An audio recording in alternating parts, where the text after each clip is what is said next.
It's my pleasure to introduce David Ketty, who's the managing partner of our advisory service line.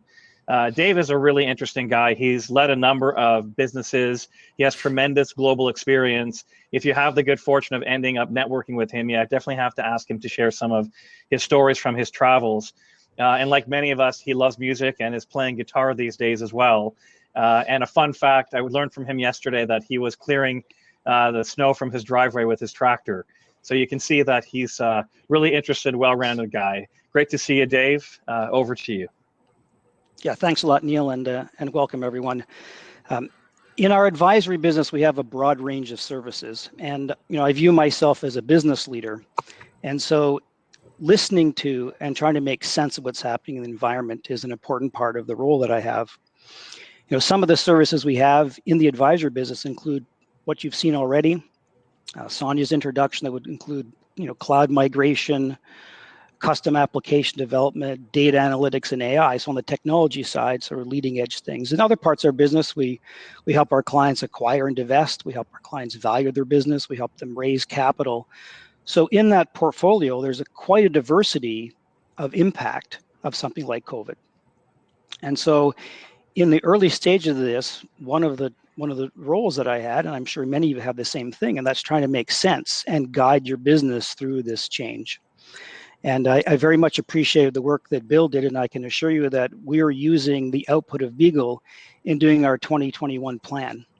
The other piece of work that we did was really canvassing the dynamics in the marketplace and trying to make sense of changes in consumer behavior, because they clearly impact our business, and for sure they're going to impact your business.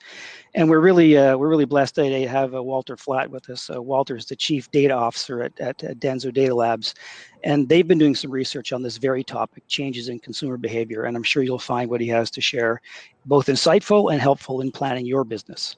Walter, over to you. Thanks so much. I'm just going to hold a second until the slides come up. Great, thanks so much. So thanks, just to start, it's amazing to be here. I think this is the perfect conference at the perfect time. I want to talk a lot about Denstu, but just a little bit of context. Denstu is one of the bigger marketing firms, marketing agency groups in the world. We have about 12 agencies here in Canada, about 1,000 people, and roughly 60,000 colleagues across the world. And obviously, we've seen a lot of consumer behavior changes, and I definitely want to talk about a couple of them today. But I also want to avoid the small statistics and really go for the broad sweeping changes and figure out what is actually the overarching trend in changing consumer behavior. But more importantly, also maybe how do we need to change and rethink the way we get consumer insights, because even that has changed, and I think that's a critical part. So one of the things that I really start with, we can go back one, please. One slide, please.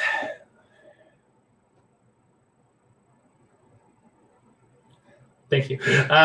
So one of the things I want to start with is a subtle, maybe obvious, but definitely a profound thing to understand, which is, and it might be even counterintuitive, but consumer behavior changes are actually not directly related to the change or the spread of the virus and what the virus is actually doing. What we found is that the change in consumer behavior is actually much closer linked to the spread of information and ideas that has obviously a dimension of COVID, but many other things that play into that as well.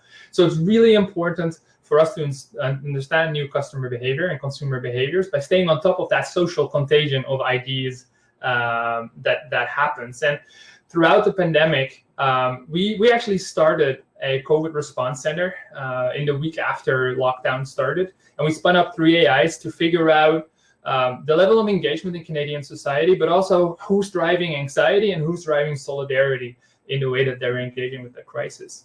And it's really interesting to see, first of all, that engagement actually was the highest point even before the lockdown started, and it's just been linearly tapering off since then, while actually the COVID progression has been exponential. So that just goes to show you that there's a mismatch there. But it's also a really important ray of light there, which is that throughout the entire crisis, there have been way more people driving solidarity and support than anxiety. And that is an absolutely critical piece. So moving on, we know that everything is going digital. That's already been established, and I think that that is, if you remember one thing, that is obviously the major consumer behavior that's changed. We've also seen, and it's kind of an interaction between consumers and brands. We've also seen that there's an interplay where brands are actually a little bit hesitant to talk to consumers, and that is actually not a very complicated point anymore, because when we started that COVID response center, after 2 weeks, we already saw some clear patterns into what people appreciate and what they don't. And in all meaningful ways, that those patterns haven't really changed. So what people really want us to do is obviously provide some meaningful information, provide help out in this situation, or if you can't do that because that's maybe not your industry, at least provide something like an escape, trying to give them a distraction. What's also really well received is people that recognizing well that they're doing well. If you give reliable advice, if you make sure that your part in the social contagion is a positive one, and kind of just make life better. It's not rocket science. The major call outs that we were able to make early on, and I think it's very critical in all of our marketing, is that people don't appreciate the "although we are here for you" statements, essentially explaining how you can still spend your money. It is a little bit seen as kind of like self-serving, and there are other ways to communicate that. Obviously, things like self-congratulations really don't work on, and what people really don't tolerate is staying silent, just pretending nothing going on, kind of like hiding until the end of the crisis and then coming back. So that's kind of the overall change or the overall recommendation that we have in terms of communications. But moving on there, we also need to figure out how to step beyond just communication and really get into that consumer behavior. So really interestingly, only 12% of CMOs globally, we run a global study every single year across a large number of CMOs, only 12% have fundamentally changed the way that they do marketing, that have pivoted to completely new strategies. The other 88% is either not materially changed or has essentially just taking out the old crisis books and see how they would deal with a crisis before. The real driver of that lack of change is not because CMOs don't want to do this, but because it's really hard to figure out which changes in consumer behavior are temporary and which are permanent. And we do need to figure do need to figure all of this stuff out, because we really don't have the liberty to get things wrong.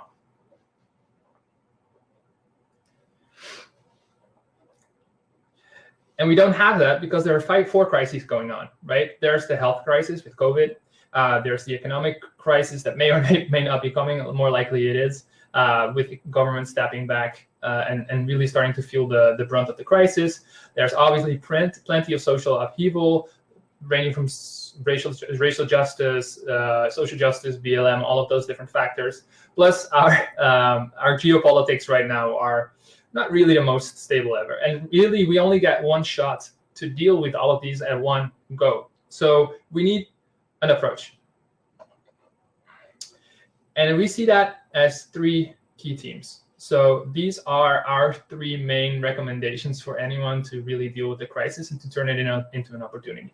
So the first thing that we need to realize is, as much as I love data, and as much as I think we all love data, data got broken in March.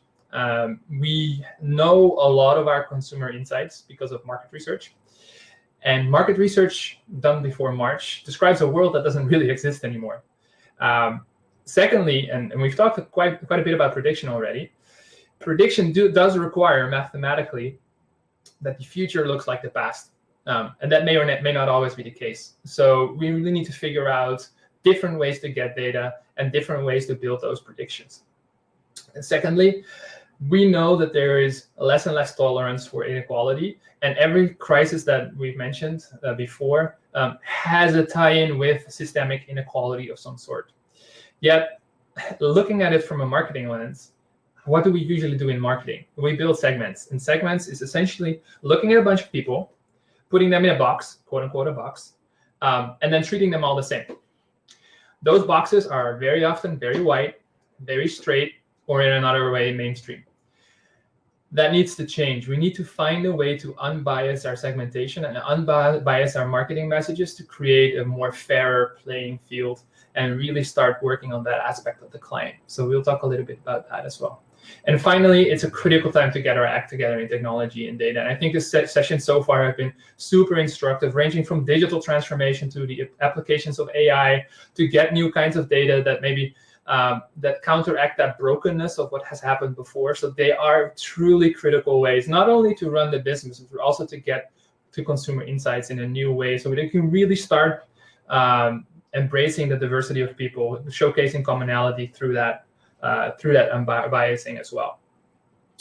So moving on there, how can we really figure out a way to still use prediction and still use data in a world that doesn't look like the past? We can't just build one prediction and then hinge our future on it just because the future is so important and is so complicated. So our approach is actually super simple, and it's a recommendation I would make to everyone. It's based on a method developed by Shell, the oil company, probably about 50 years ago, and it's still as relevant today as it was back then. And what you're essentially saying here is we need to build scenarios instead of single predictions. And what we're going to do is we are going to plan against every single possible outcome, because if you do that, you can't be wrong. That sounds pretty hard because it's a fuzzy blob of future that can go many, many different ways. But what you're trying to do is just look at all the moving parts of society, things from economy to technology to logistics to all of those different aspects in society, and start figuring out how they could move, how they move on a spectrum. Like, is there going to be a boom or a bust economically? Are supply chains going to be more global or more localized because there's a backlash from our experiences with PPE? We just we just start looking at all of these things that society could split on, and then we choose two of those as axes for the model, where you can see an example of here on the screen. So this example actually takes physical distance as the vertical axis, so we can all hug again, like we're going back to where we were, to, hey, let's just say that hi from a distance. And on the horizontal axis, you can see like we're going back to our old value sets as society in terms of like responsibility, environmentalism, and things like that. Or actually, we realize that COVID might be bad, but the earth dying, quote unquote, might be even worse. So we have a new set of societal values. That creates 4 different futures, one of which is bound to happen because we haven't excluded anything. So that gives us 4 worlds that we can actually plan against, and every company can figure out what these actually should be themselves. But it's a really helpful way to start thinking about scenarios in the future and to always be right, essentially, and to then apply predictions to figure out what way society is moving and where we're going to end up in this model. So looking at what that planning looks like, the outcomes of these worlds are not all the same, right? Not every world, not every future is conducive to your business, is very helpful to your business. What we want to figure out is per industry, and AI, again, is a critical tool for this. We need to figure out what the best possible outcome is. Some worlds might be a bingo scenario, it might be like a complete thrive scenario because every factor in the world aligns with your industry. Others might actually be harder if there's no money in the system or if there are other factors that are not working. So establishing the best outcome here is absolutely critical. Then we're going to plan for each of those outcomes. And then finally, we would use all of those technologies, systems, predictions, AIs, to actually start tracking where today is moving in that model. Like, are we moving to like the upper left? Are we moving to the bottom right in your model? And then figure out what the most likely plan is that needs to be executed. So once we've picked those worlds and we know the futures that we want to describe, we can describe them across different themes, which can be seen on the next slide.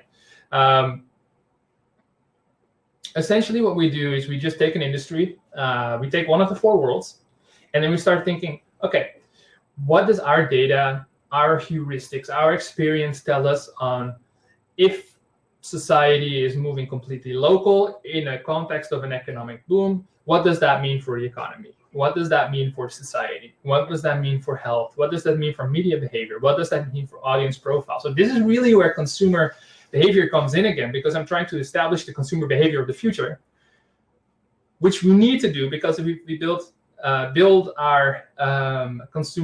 build our business on the consumer behaviors of today, we know that we're not going to make it to the best possible outcome, right? Because it's shifting so fast. So just getting to the consumer insights of today is not enough. So we really start breaking this out into all of the different factors, and then really figuring out, okay, how can I build a plan that I know is always going to be right because I haven't excluded anything. I'm using all of my predictive jobs and AI to figure out where we're moving, and in the end, I have a plan for everything. That's been our journey to try to unbreak data for a lot of the research and the planning that we do. And I hope this was helpful.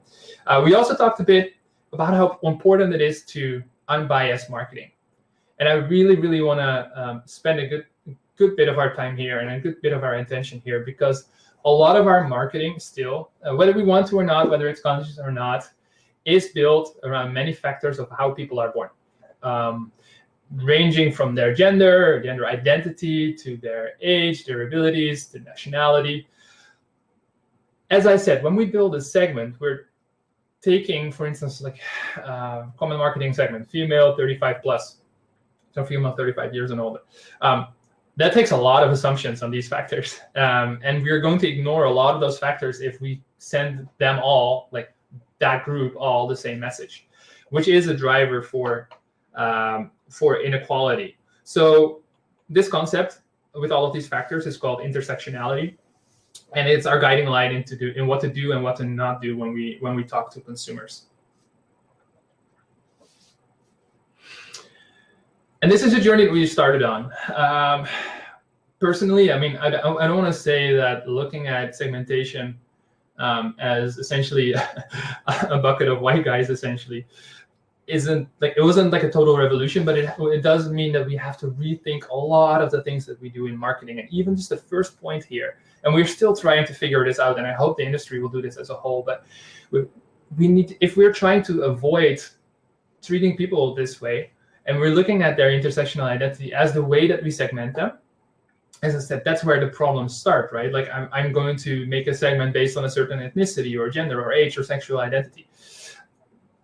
Just the idea of taking that out of our segmentation, so meaning that you don't take into account, for instance, a gender targeting, is already a huge step. So we need something else to replace that. And that is, I think, where a lot of the development work needs to happen. And right now, we are focusing a lot on how to do that with psychometrics. So psychometrics are things like people saying, how do I look at the world? How do I feel about the world, about myself, around my environment? How do I interact with people? It's usually people declaring all of that themselves, but it can also be their behavior. So what have they done on your website? What have they done on in your CRM program? Because those are activities that people chose to do, which means that you're no longer targeting them only on how they were born, but also but more meeting them in the place where they are right now. So that kind of focus on segmentation needs a lot of work in the future, but I think it's a huge opportunity not only make marketing more fair, but also to make it more effective, because you're really meeting people where they are at that point. And then the third one is caring about context. Those of you who've spent a fair amount of time engaging with media or conducting marketing based on segments or audiences will probably have heard of the attention economy, of the concept of audience-based planning, which essentially means I, as a marketer, I'm trying to reach someone. So I am not going to tell people where they should consume my message. I'm just going to try to find them and serve them my messages wherever they are. That is a great and effective concept in principle, but it needs a caveat, which is the context, is where am I? Because if we are going to spend our marketing dollars and our media dollars in the places where people just tend to coalesce, spend a lot of attention, we are actually rewarding content that bypasses the better parts of people's nature, of people's nature, their rationality, and tries to hit their limbic system, their emotional system, right from the start, which is how these dollars can feed filter bubbles, fake news, polarization, clickbait. All of these different things are going on in society right now. There is a real role for us in how we connect with consumers to make sure that it's not in that kind of context. The fourth part here is equity does not mean to treat everyone equally. So what we really suggest in terms of unbiasing marketing is to make sure that we actually overrepresent groups that are at risk, racialized groups, to make sure that overrepresentation creates more equality, to make sure that we are just going that extra mile to trying to create more equity in the system. And then finally, a lot of the things that I've talked about is the problem that arises when we treat people like groups and treat them all the same.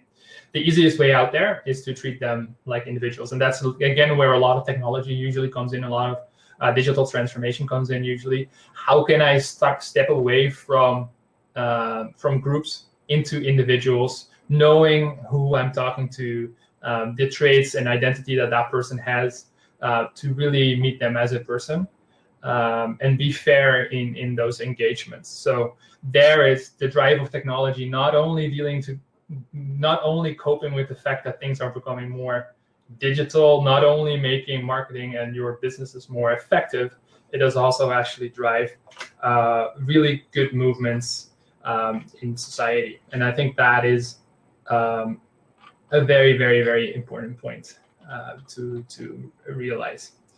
So wrapping up and closing this section, we know that there are many challenges to solve, and I truly believe that we all have a role to play. We know it's going to be a new world, and we get to co-create it together. So my real hope is that we all pull together and we really use data for good, beyond only the direct business needs, so that we can drive meaningful progress and make sure that our new normal is actually a better one. So that kind of wraps it up for me. We have some additional resources. I mentioned throughout that we have a study that we do with CMOs globally every year. That's available for people that want to reach out. We also have 2 exciting studies happening right now to figure out which habits really drive coping during the crisis. We're trying to figure out cohorts of people where their mental health has either stayed the same or have improved, and figure out which of a ton of habits are most strongly related to them coping, so that we can have information for brands that want to connect with consumers to really drive coping habits. Because again, we all have a role to play in this. So if we can layer in some useful information for coping with the crisis in our messaging, that would be really helpful. And third, we also have a study in the works right now on diversity, and most importantly, figuring out if all of the attention that happens in this right now is seen as authentic, and how well represented people feel and what needs to happen there. So those 2 studies, the coding studies that are currently in field, we expect to have them done in a couple of weeks, and happy to share them with anyone who reaches out as well and who thinks that is interesting. I hope you enjoyed this little run through in how to get a better overview into new consumer insights, and understand some of the broader sweeping changes, and handing it back. Thanks, Walter. What an incredibly detailed and insightful presentation. I hope for all of you who have been watching all day, you can see that our intention has been to construct a narrative that begins pretty broadly around the concepts of digital transformation, and then really drill down on some areas that we think would be very valuable for you to learn more around. One obviously is AI and machine learning and things like that. And then of course, the kinds of things that you can now do with insights as it relates to understanding how markets change and consumer behavior, as presented by Walter. So now, thanks so much, Walter. Great to see you.